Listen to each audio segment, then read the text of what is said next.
ကိုတို့ကျွန်တော်တို့မနက်ဖြန်မနက်ခွာနိုင်ပွဲမှာနောက်တော့ပွဲကောင်းတစ်ပွဲလေးကျွန်တော်ကြည့်ရမယ်ပေါ့နော်အဲ့ဒီပွဲကတော့ကျွန်တော်တူးချင်းမာတယ်တောင်မတိုက်စစ်တွေကောင်းတယ်ဟေတီအသင်းနဲ့ကျွန်တော်တို့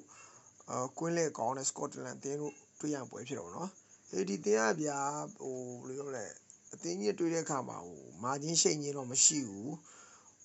အကောင်းဆုံးဒုက္ခပေးတဲ့အသင်းပဲတောင်မတိုက်စစ်ကတော့ကောင်းတယ်ပေါ့နော်အဲ့လိုပဲစကော့တလန်ကလည်းကျွန်တော်တို့ဥရောပခြေဆိုင်အသင်းဖြစ်တဲ့အတွက်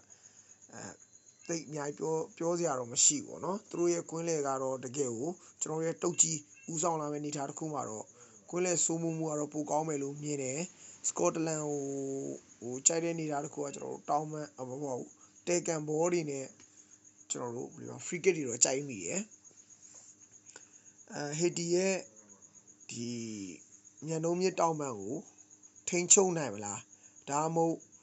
စကော့တလန်ကွင်းလေကပဲစိုးမိုးလွှမ်းမိုးသွားမလားဆိုတော့ကြည့်ရမယ်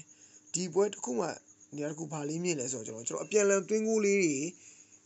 ရှိမယ်လို့မြင်တယ်ဗျအပြန်လန်သွင်းကိုလေးတွေရှိမယ်လို့မြင်တယ်ရလက်တစ်ခုပြောအနိုင်ရတစ်ခုပြောဆိုတော့ကျွန်တော်စကော့တလန်နိုင်မယ်လို့မြင်တယ်ဘာဖြစ်လို့စကော့တလန်နဲ့ဒီပွဲနိုင်မှရမယ်ဗျဘာလို့ဆိုအုပ်စုထဲမှာဗျာဘရာဇီးရယ်မော်ရိုကိုရယ်ပါတယ်ဗျာဆိုတော့သူဒီဟေတီရောသူနိုင်မှပဲအဆင်ပြေမယ်အဲ့ဒါမှပဲသူဟို